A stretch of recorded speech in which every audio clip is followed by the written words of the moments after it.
The notification appeared on Detective Amy Rodriguez's computer screen at exactly 2:47 p.m. on a grey Thursday afternoon in March 2024.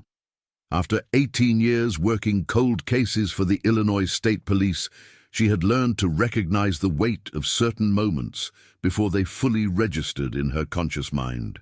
The CODIS database match had been sitting in her inbox for less than 3 minutes, but something about the case number made her pause. Henderson, Sarah Michelle. Missing since September 12, 1968. File last updated 2019. Rodriguez leaned back in her chair, the fluorescent lights of the Springfield headquarters casting harsh shadows across the manila folders that perpetually cluttered her desk. 56 years. She had worked cases that stretched back decades, but nothing quite like this. In 1968, DNA was still a theoretical concept locked away in university laboratories. The double helix had been decoded, but the idea that microscopic genetic material could solve crimes belonged to science fiction. Yet here, on her monitor, was irrefutable proof that Thomas James Carlyle's DNA matched biological evidence collected from a 16-year-old girl's torn sweater in rural Millbrook, Illinois, more than half a century ago. The match shouldn't have been possible. Carlyle had died 6 years earlier, in 2018. His saliva collected during a routine arrest for domestic violence in Kane County. His genetic profile had been entered into the system posthumously when Illinois expanded its DNA collection protocols. The Henderson evidence had been digitized only in 2023, part of a massive cold case initiative that processed thousands of forgotten samples using new extraction techniques that could recover genetic material from fibers, fabric fragments, and microscopic traces that previous technology couldn't detect.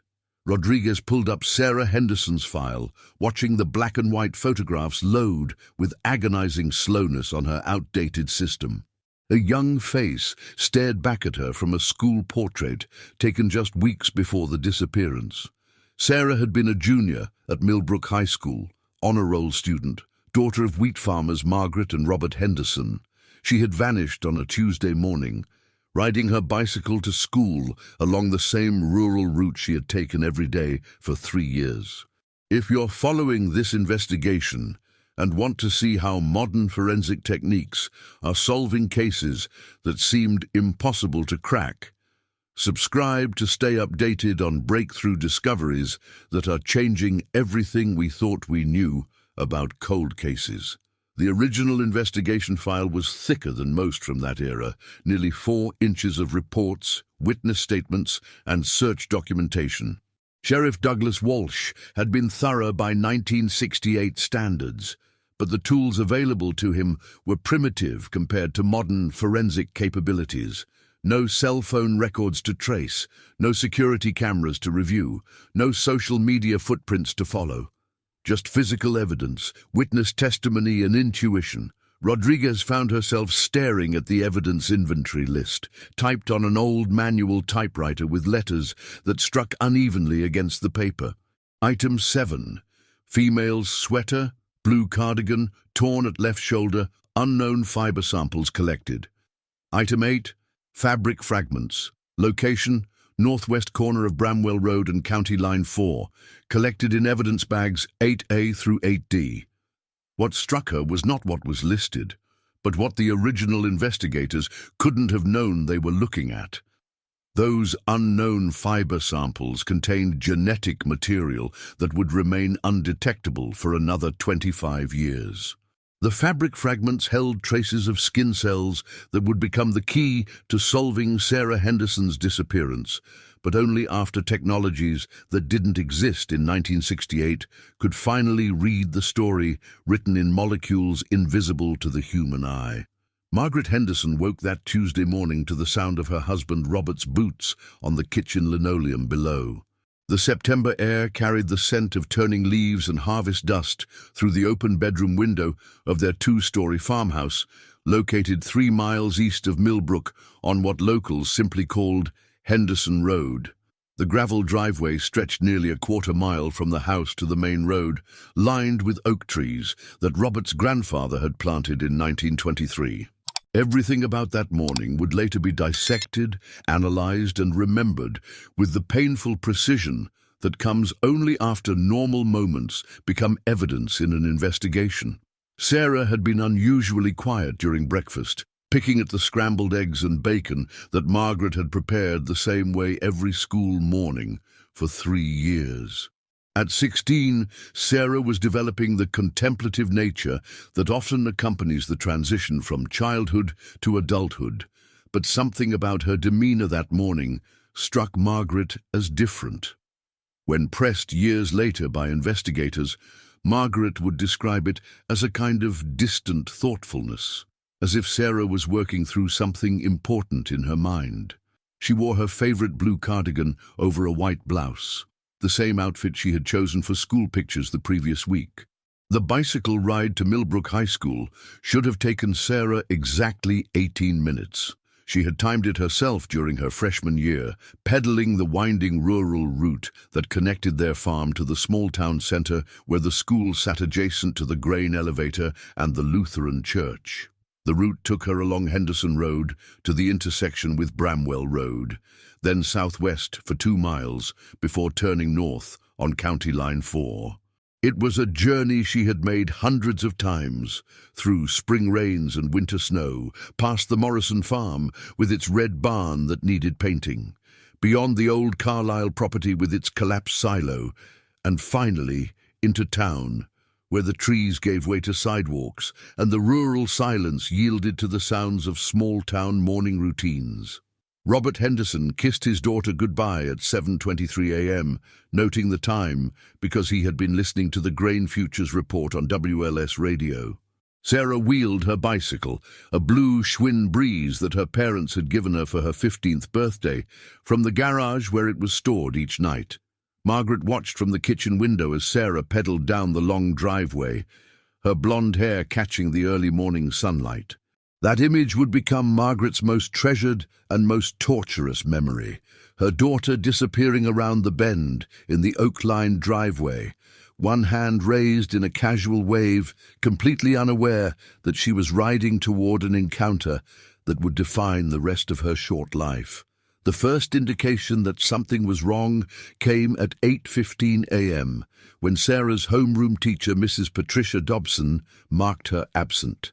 Sarah had missed only 3 days of school in her entire academic career, all due to documented illnesses, and had never been late without prior notification. When Sarah failed to appear for second-period English, Mrs. Dobson called the main office. By 10:30 a.m., Principal William Fraser had called the Henderson farm. Margaret answered the phone while kneading bread dough, flour still coating her hands, when she learned that her daughter had never arrived at school. The bicycle was discovered at 11:47 a.m. by Dale Morrison, whose farm bordered the route Sarah took to school. Morrison had been checking fence lines along Bramwell Road when he spotted the blue Schwinn lying on its side in the tall grass near the intersection with County Line 4. The bicycle was undamaged, its chain properly engaged, its tires properly inflated. Sarah's school books remained neatly arranged in the wire basket attached to the handlebars. Algebra textbook, English literature anthology, spiral notebook with her neat cursive handwriting visible through the metal mesh. Her lunch, packed by Margaret in a brown paper bag, sat beside the books. The apple still crisp, the sandwich still fresh enough that it could have been placed there minutes earlier. Sheriff Douglas Walsh had been preparing for retirement when Sarah Henderson disappeared.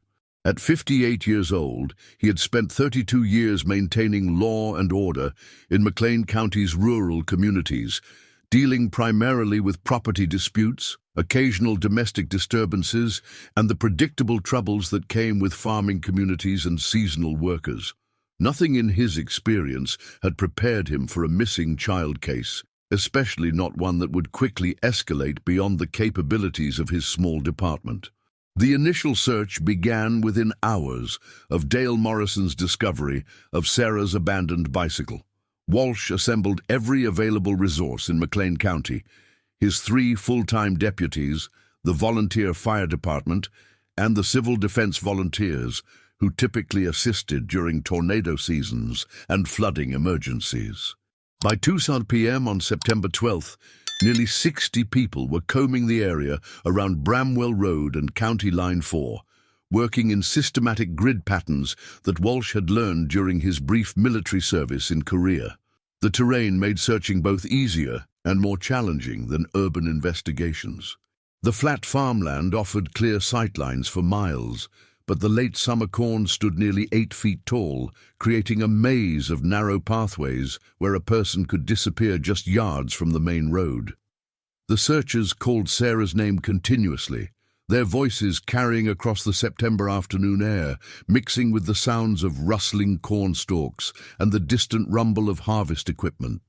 Margaret Henderson insisted on joining the search, despite Walsh's gentle suggestions that she remain at home near the telephone, and her anguished calls for her daughter created a haunting soundtrack that would remain in searchers' memories for decades.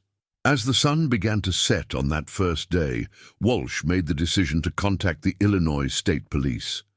The case had moved beyond his department's capabilities, and he knew that time was critical in missing person investigations. State Police Detective Lieutenant Frank Kowalski arrived from Springfield at 9:30 p.m., bringing with him crime scene technicians and bloodhounds borrowed from the Department of Corrections. The dogs picked up Sarah's scent from her bedroom and followed it along her bicycle route, confirming the path to where the bicycle was found, but losing the trail at the intersection where the bike had been discovered.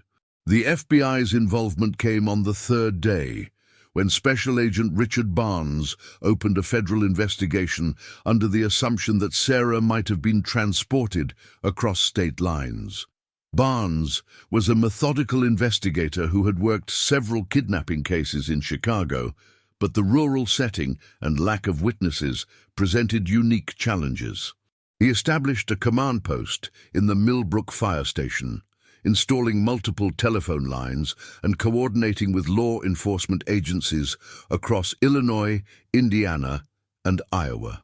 The search expanded to include nearly 300 volunteers at its peak, drawing people from surrounding counties who had heard about Sarah's disappearance on radio stations broadcasting from Peoria and Bloomington.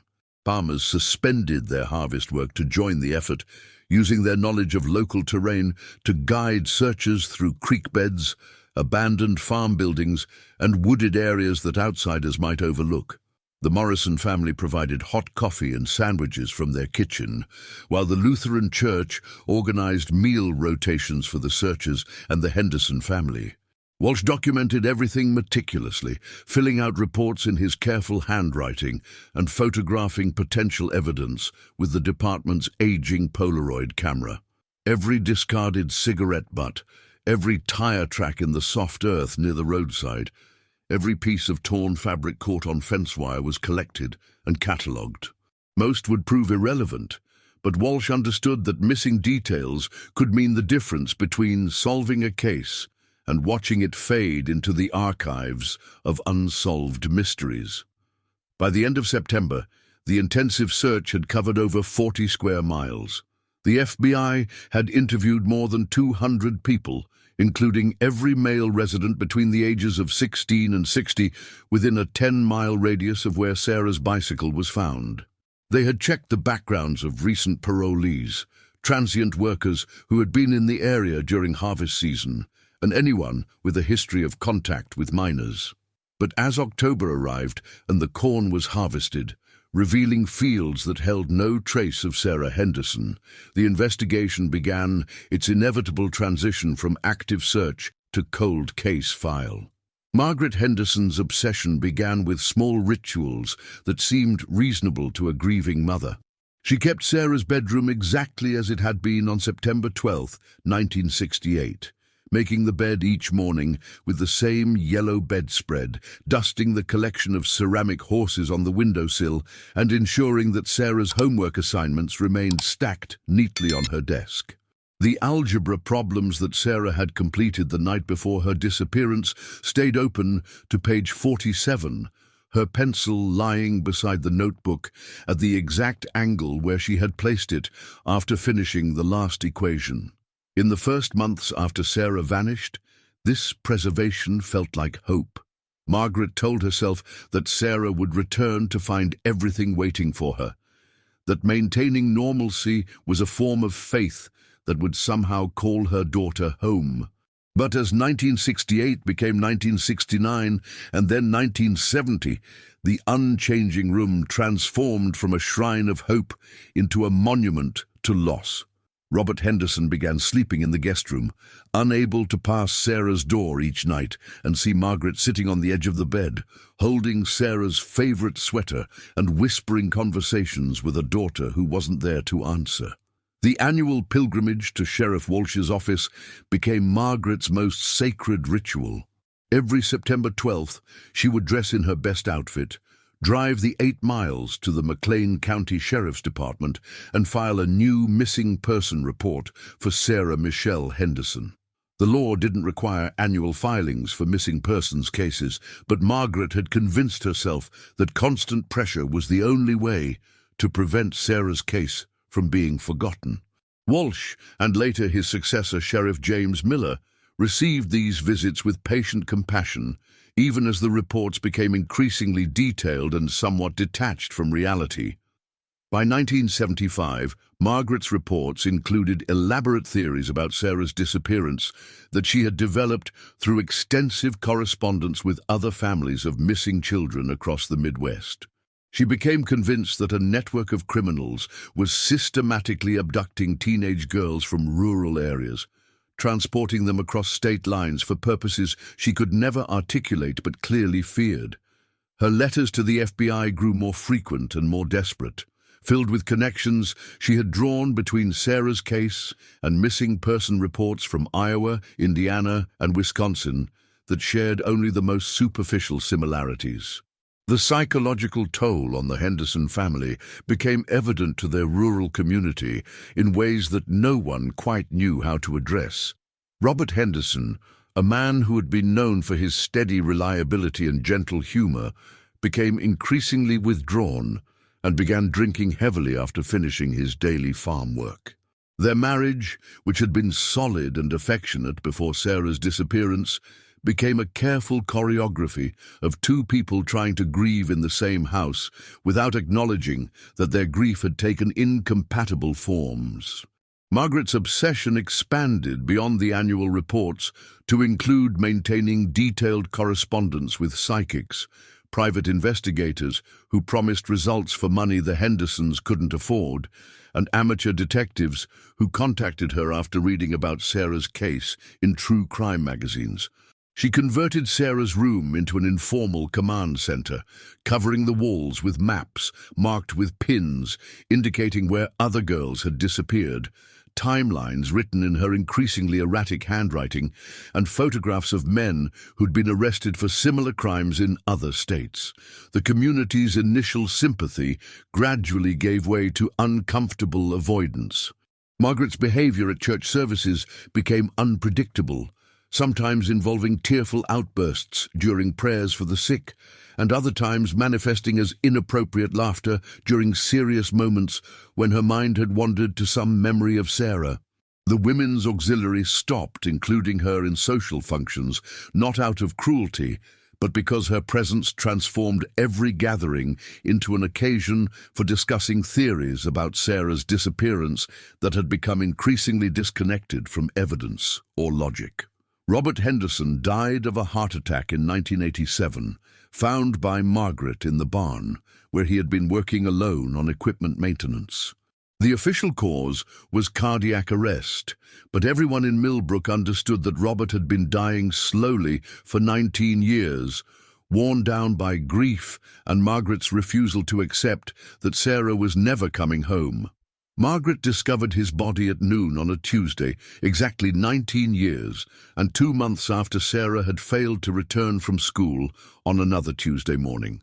Detective Patricia O'Brien discovered the forgotten evidence box on a humid Thursday afternoon in August 1995, 27 years after Sarah Henderson's disappearance. O'Brien had been assigned to conduct an inventory of the McLean County Courthouse basement storage areas as part of a county-wide effort to digitize old records and clear space for new filing systems. The basement stretched beneath the entire courthouse building, a maze of concrete-walled rooms that had accumulated decades of legal documents, evidence boxes, and administrative files that no one quite remembered how to categorize. The Henderson case file sat in a cardboard banker's box that had been misfiled in a section designated for civil court records rather than criminal investigations. The box itself showed signs of water damage from a pipe leak that had occurred sometime in the 1980s, leaving brown stains along the edges and a musty smell that indicated prolonged moisture exposure. O'Brien nearly overlooked it entirely, mistaking it for another container of property deed transfers or estate probate documents that filled most of the surrounding shelves. When O'Brien finally opened the box, she found herself looking at a case that predated her law enforcement career by nearly a decade. The original evidence inventory, typed on yellowed paper with a manual typewriter whose E key struck slightly higher than the other letters, listed 37 items collected during the initial investigation. Most were routine materials that had yielded no useful information. Soil samples from the roadside where Sarah's bicycle was found, photographs of tire tracks that proved too degraded to match, witness statements that had led nowhere productive. But buried beneath layers of routine evidence bags and faded photographs was something that made O'Brien pause in the stifling basement air. Evidence bag number 7 contained Sarah Henderson's blue cardigan sweater, the one she had been wearing when she left home on September 12, 1968. The sweater had been torn at the left shoulder, with the fabric separated along a seam in a way that suggested sudden, forceful contact rather than gradual wear. More importantly, the evidence bag also contained several smaller envelopes labeled unknown fiber samples and fabric fragments collected at scene. The fiber samples had been collected by FBI technician Robert Chen, whose meticulous evidence collection methods had been noted throughout the original case file. Chen had used tweezers to remove fibers from the torn section of Sarah's sweater that appeared inconsistent with the sweater's own material composition. Under the magnification available in 1968, these fibers appeared to be cotton-based fabric in a dark blue or black color, possibly from work clothing or heavy outerwear. But the technology to analyze these samples properly simply hadn't existed when they were collected. O'Brien found herself staring at evidence that had been waiting nearly 3 decades for forensic science to catch up with investigative theory. DNA analysis had become standard procedure in criminal investigations by 1995, but the techniques for extracting genetic material from fabric fibers were still evolving rapidly. The Illinois State Crime Laboratory had recently acquired equipment capable of analyzing microscopic biological samples that would have been useless to earlier forensic methods. The fabric fragments told a more complex story. Chen had collected these pieces from the ground near where Sarah's bicycle was discovered, some caught on fence wire and others embedded in the gravel shoulder of County Line 4. The fragments appeared to come from at least 2 different sources, pieces that matched Sarah's white school blouse and several pieces that clearly came from different garments entirely. One fragment, barely larger than a postage stamp, showed what appeared to be a small tear pattern with microscopic traces of what Chen had described as possible biological material. O'Brien carefully photographed each piece of evidence before resealing the containers according to updated chain of custody protocols. The basement storage had not been ideal for preserving biological evidence, but the cool, dry conditions had actually helped prevent the degradation that might have occurred in less controlled environments. She could feel the weight of possibility as she carried the box upstairs to her office, understanding that these forgotten fragments might contain the key to answering questions that had tormented the Henderson family for more than a quarter century. Michael Henderson was 8 years old when his sister Sarah disappeared, young enough that his memories of her were filtered through the lens of childhood hero worship rather than the complex understanding that comes with shared adolescence. By 2019, when their mother Margaret finally succumbed to the combination of emphysema and what the death certificate diplomatically termed complications of chronic grief, Michael had spent 51 years living in the shadow of a sister who had become more myth than memory in their family's daily existence. Margaret's death came on a February morning when the Illinois countryside was locked in the grip of a winter that had lasted since December, with no sign of yielding to spring. Michael found her in Sarah's bedroom, where she had taken to sleeping during her final months, surrounded by the accumulated evidence of 5 decades of obsessive investigation. The room had evolved from a preserved shrine into something resembling a conspiracy theorist's command center, with walls covered in maps, photographs, newspaper clippings, and handwritten timelines that traced connections between Sarah's disappearance and dozens of other missing person cases across the Midwest. The funeral was small, attended by the handful of Millbrook residents who remembered the Henderson family from before they became defined entirely by tragedy. Michael stood beside the grave in the Lutheran cemetery where his father Robert had been buried 32 years earlier, listening to Pastor Williams deliver a eulogy that struggled to find words for a woman whose life had effectively ended on the same September day that claimed her daughter. The pastor spoke about Margaret's devotion and persistence, carefully avoiding any direct reference to the mental deterioration that had made her final years a source of discomfort for the community that had once embraced her family. After the funeral, Michael faced the overwhelming task of sorting through Margaret's accumulated materials.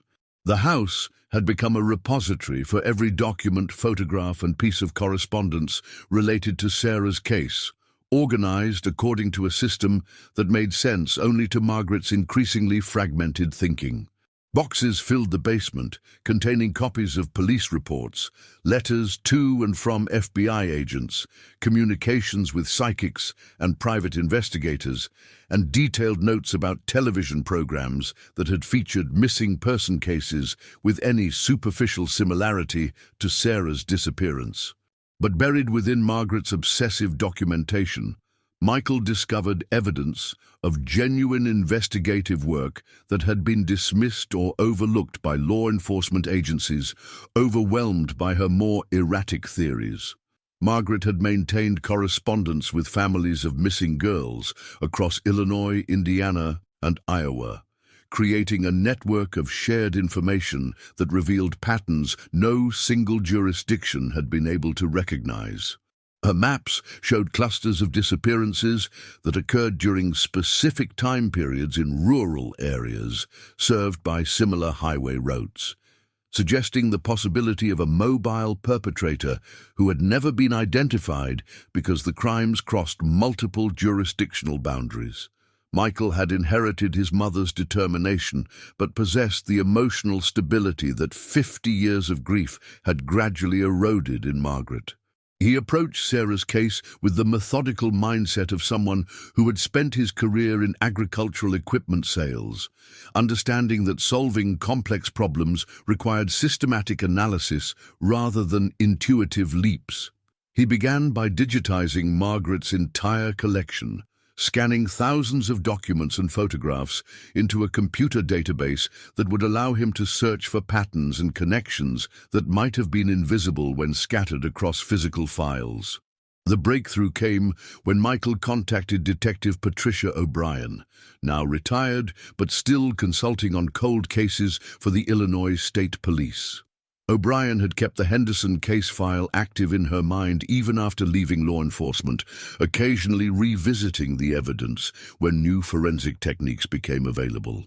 When Michael explained his systematic approach to organizing his mother's research, O'Brien realized that the combination of Margaret's investigative work and modern DNA analysis might finally provide the answers that had eluded investigators for more than 50 years. Michael's persistence differed from his mother's in crucial ways.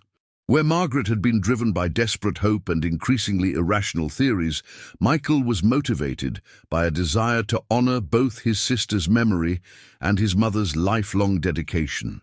He understood that solving Sarah's case wouldn't bring either of them back, but he also recognized that allowing the investigation to die with Margaret would mean that their suffering had served no purpose. If you've been following this decades-long search for truth, consider subscribing to see how new forensic methods are finally providing answers to questions that have haunted families like the Hendersons for generations. Detective Amy Rodriguez received the phone call from the Illinois State Crime Laboratory at 3:17 p.m. on November 15, 2023, 55 years and 2 months after Sarah Henderson had failed to arrive at school. Rodriguez had been working the Henderson case intermittently for 8 months, ever since Michael Henderson's persistent advocacy had convinced her supervisor to authorize the expensive genetic genealogy analysis that might finally identify the unknown DNA profile extracted from Sarah's torn sweater. The laboratory technician, Dr. Jennifer Walsh, spoke with the careful precision of someone who understood that her words would reshape decades of unanswered questions. The genetic material recovered from the fabric fragments had yielded a partial but usable DNA profile that had been run through the combined DNA index system with no matches. But the newer technique of forensic genetic genealogy, which compared crime scene DNA to publicly available genetic databases used by ancestry research companies, had produced something unprecedented in the Henderson case, a family tree that led to a specific individual. Rodriguez felt her pulse quicken as Dr. Walsh explained the methodology. The DNA profile had been uploaded to GED Match, a public database where people who had taken commercial ancestry tests could share their genetic information to find relatives. The system had identified several distant cousins whose family trees, when analyzed by genetic genealogist Caroline Mitchell, converged on a common set of ancestors in central Illinois during the 1800s. Mitchell had spent 6 weeks constructing detailed family trees for each branch, working backward through birth records, marriage certificates, and census data to identify living descendants who could have contributed the DNA found on Sarah's sweater. The family tree analysis had narrowed the possibilities to 3 men who would have been between 18 and 35 years old in 1968 and living within 50 miles of Millbrook. 2 of these men were still alive and had voluntarily provided DNA samples that eliminated them as matches. The third was Thomas James Carlyle, who had died of liver failure in 2018 at the age of 72. Carlyle's DNA profile, collected during a 2016 arrest for domestic violence, had been entered into CODIS posthumously when Illinois expanded its database inclusion criteria in 2019. Rodriguez stared at the case file that Dr. Walsh had transmitted electronically, reading details about a man who had lived his entire life within 2 counties of where Sarah Henderson disappeared. Thomas Carlyle had been born in 1946 in nearby Ford County, making him 22 years old when Sarah vanished.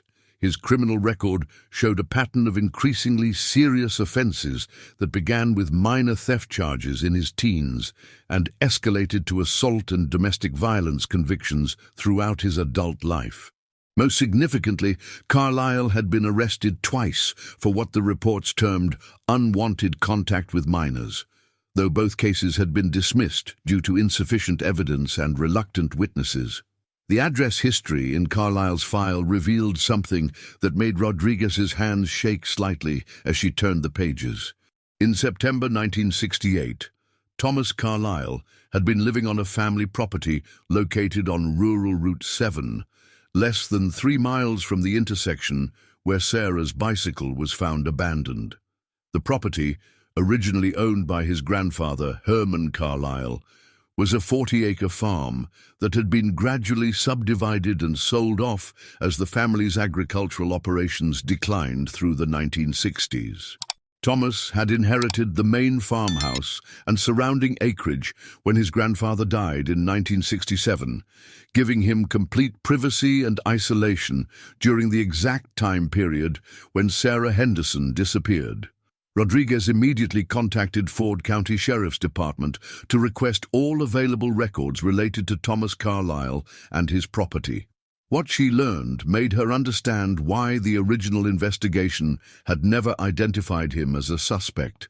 Carlyle had been questioned briefly in October 1968 as part of the routine canvassing of area residents, but the interview had been conducted by a single deputy who found nothing suspicious about the young man who claimed to have been working on farm equipment maintenance during the morning of September 12th.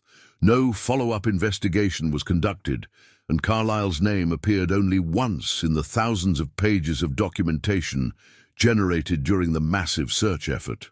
The investigation into Thomas Carlyle's background revealed a pattern of violence against women that had been hidden for decades behind the protective silence of small-town communities and the limitations of pre-digital record-keeping.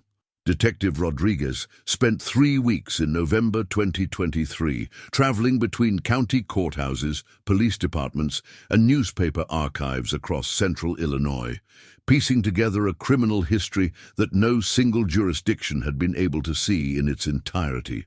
Carlyle's first documented assault against a female occurred in 1969, less than a year after Sarah Henderson's disappearance. Lisa Morrison, then 19 years old and working as a waitress in the nearby town of Gibson City, had reported that a man matching Carlyle's description had followed her home from work on multiple occasions before attacking her in the parking lot of her apartment building. Morrison's description of her attacker included specific details about a scar on his left hand from a farming accident that matched medical records for Thomas Carlyle. But the investigation had been closed when Morrison suddenly moved to Chicago and refused to cooperate further with police. The pattern continued through the 1970s and 1980s with remarkable consistency. Rodriguez discovered reports from DeWitt County, McLean County, and Champaign County describing similar incidents. Young women who reported being stalked and attacked by a man who seemed to appear and disappear like a ghost in the rural areas between small towns. The attacks typically occurred along isolated roads during evening hours, and the perpetrator invariably fled when victims resisted or when other vehicles approached. Most disturbing was the age range of the victims. All were between 15 and 19 years old. All had blonde or light brown hair, similar to Sarah Henderson's, and all were traveling alone when they were targeted. Rodriguez's breakthrough came when she contacted Detective Frank Kowalski Jr., whose father had been the state police detective assigned to Sarah's original case. The younger Kowalski had inherited his father's case files when the elder detective died in 2009 and had maintained them in his basement as an unofficial cold case archive.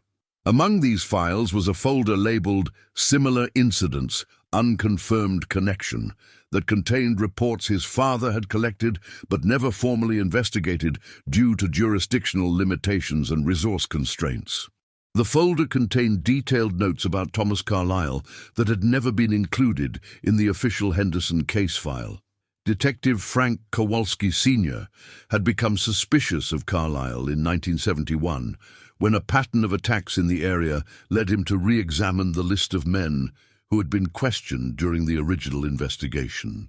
Kowalski had conducted surveillance of Carlyle's property on several occasions and had documented observations about his behavior that suggested potential involvement in multiple crimes against young women.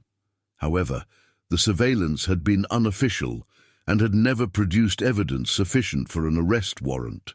The most significant discovery came when Rodriguez obtained permission to search the Carlyle property, which had been inherited by Thomas's son, David, after his death in 2018.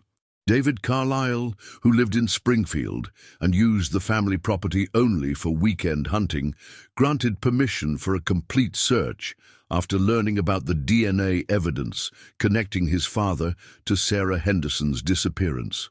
He had always suspected that his father was capable of violence, having witnessed his brutal treatment of David's mother throughout his childhood, but had never imagined the scope of Thomas's crimes. The search of the Carlisle property began on December 4, 2023, using ground-penetrating radar and cadaver dogs that had not been available to investigators in 1968.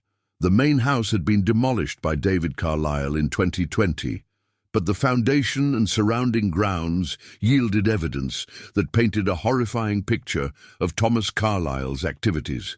Buried beneath what had been the basement floor, searchers discovered a metal toolbox containing items that could only be described as trophies. Pieces of clothing, jewelry, and personal items that matched descriptions of belongings taken from multiple victims across several decades. Among these items was a small ceramic horse, part of a collection that Margaret Henderson had described to investigators as Sarah's most prized possessions.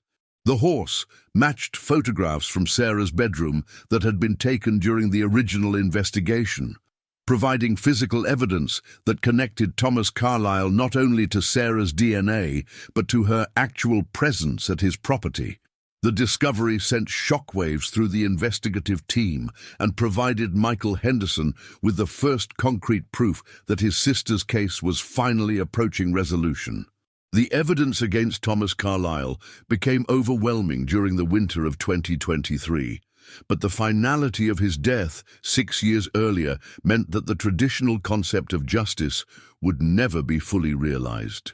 Detective Rodriguez found herself in the peculiar position of building an airtight case against a man who would never stand trial, never face his victims' families in court, and never be forced to account for the decades of suffering he had inflicted on the communities surrounding Millbrook.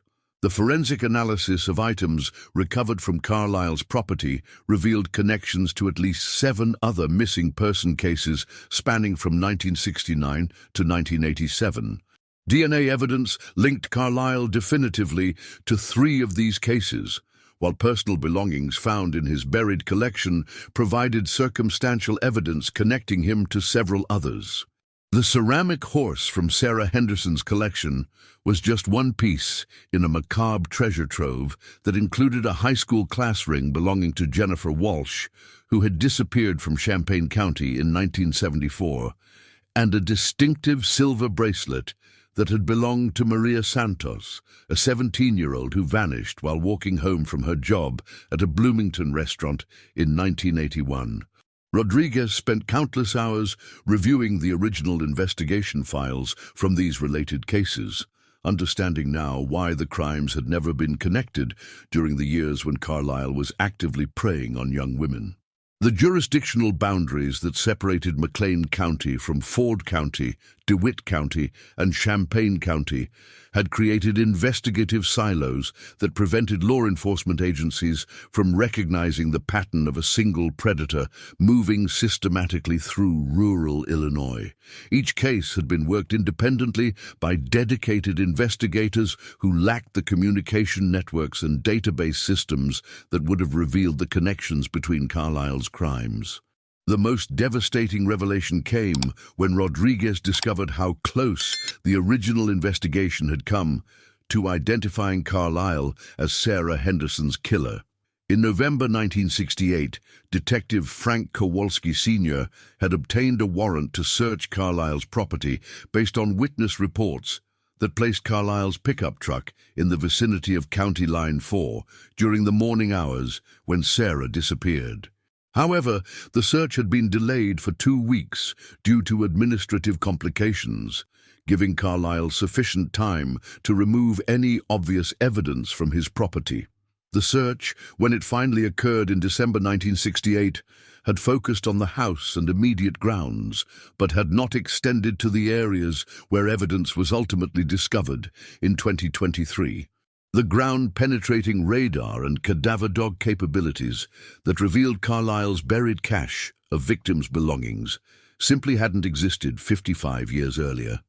Additionally, the search warrant had been limited in scope, authorizing investigation only for evidence directly related to Sarah Henderson's disappearance, rather than the broader pattern of crimes that Carlisle had been committing. Rodriguez learned that Detective Kowalski had maintained unofficial surveillance of Carlisle through the early 1970s, documenting his movements and noting correlations between Carlisle's activities and the timing of attacks on young women in the region. Kowalski's personal notes, discovered in his son's basement archives, revealed a level of suspicion about Carlisle that had never been formally documented due to the limitations of evidence collection and legal procedures available at the time. The case files also revealed the tragic irony that Carlisle's criminal activity had actually escalated after he successfully avoided detection for Sarah's murder.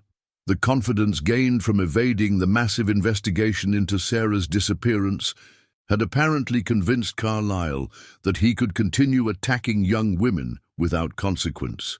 His subsequent victims had paid the price for the investigative limitations that had allowed him to remain free after killing Sarah Henderson. By January 2024, Rodriguez had assembled sufficient evidence to close 8 separate cases that had remained unsolved for decades.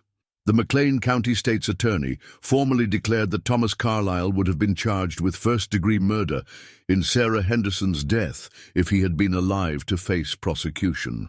Similar declarations were issued by prosecutors in the 4 other counties where Carlisle's crimes had occurred, providing official recognition of his guilt even though traditional justice was impossible. Michael Henderson received the call from Detective Rodriguez on January 18, 2024, exactly 55 years and 4 months after his 8-year-old world had been shattered by his sister's disappearance. He was working in his home office in Springfield, reviewing agricultural equipment sales reports for the previous quarter, when his cell phone rang with the news that would finally close the longest chapter of his family's tormented history. Rodriguez's voice carried the weight of both triumph and tragedy as she explained that the Illinois State Police had officially closed Sarah Henderson's missing person case. The DNA evidence, combined with the discovery of Sarah's ceramic horse among Carlisle's hidden collection, provided conclusive proof that Thomas Carlisle had abducted and murdered Sarah on September 12, 1968. Rodriguez spoke carefully, understanding that the words she was choosing would become Michael's permanent memory of the moment when 55 years of questions finally received their answers. The news brought Michael a complex mixture of relief, grief, and anger that he struggled to process. Relief that the uncertainty was finally over, that his mother's lifelong obsession had been vindicated, and that Sarah's memory could be honored with truth rather than speculation. Grief for the sister he had lost, and for the parents who had died without ever knowing what happened to their daughter. Anger at the decades of suffering that could have been prevented if the original investigation had been able to connect the evidence that ultimately solved the case. Rodriguez arranged for Michael to view the evidence that had been recovered from Carlisle's property, understanding that seeing Sarah's ceramic horse would provide a tangible connection to his sister that he had been missing for more than 5 decades. The viewing took place in a conference room at the Illinois State Police headquarters in Springfield, where Michael sat across from Detective Rodriguez and carefully examined the small ceramic figure that had once stood on Sarah's bedroom windowsill. The horse was a Palomino mare, painted in shades of cream and gold that had faded slightly during its decades of burial, but remained recognizable as one of the collection that Sarah had treasured. Michael remembered the day his parents had given Sarah the complete set for her 14th birthday, and how she had arranged them carefully on her windowsill where the morning sunlight would make them seem to glow. Holding the recovered horse in his hands, Michael felt connected to his sister in a way that had been impossible when she existed only in memory and faded photographs. The formal closure of Sarah's case allowed Michael to finally make arrangements for a memorial service that had been impossible while her fate remained unknown. The service was held at the Millbrook Lutheran Church on March 15, 2024, exactly 55.5 years after Sarah's disappearance. The small sanctuary was filled with people who had known the Henderson family, participated in the original search efforts, or simply wanted to honor the memory of a girl whose story had become part of their community's history. Michael spoke during the service about the importance of persistence and the power of modern forensic science to provide answers to questions that had seemed forever unanswerable. He thanked Detective Rodriguez, the Illinois State Police, and the community members who had never stopped caring about Sarah's case. Most importantly, he announced the establishment of the Sarah Henderson Foundation, a non-profit organization dedicated to supporting families of missing persons in rural communities and advocating for improved communication between law enforcement jurisdictions. The foundation would use the insurance settlement that Michael had received after proving Sarah's death to fund training programs for rural law enforcement agencies, providing them with access to modern forensic techniques and interjurisdictional communication systems that could prevent future cases from remaining unsolved for decades. Michael understood that he couldn't bring Sarah back, but he could ensure that her death would contribute to solving other families' mysteries and preventing other communities from experiencing the prolonged suffering that had defined his family's existence. As Michael stood beside Sarah's memorial marker in the Millbrook Lutheran Cemetery, where it was placed next to the graves of their parents, he felt the weight of 5 decades of uncertainty finally lifting from his shoulders. The questions that had consumed his mother's life and shadowed his own existence had been answered. Sarah could finally rest in peace, and the Henderson family's long vigil was over.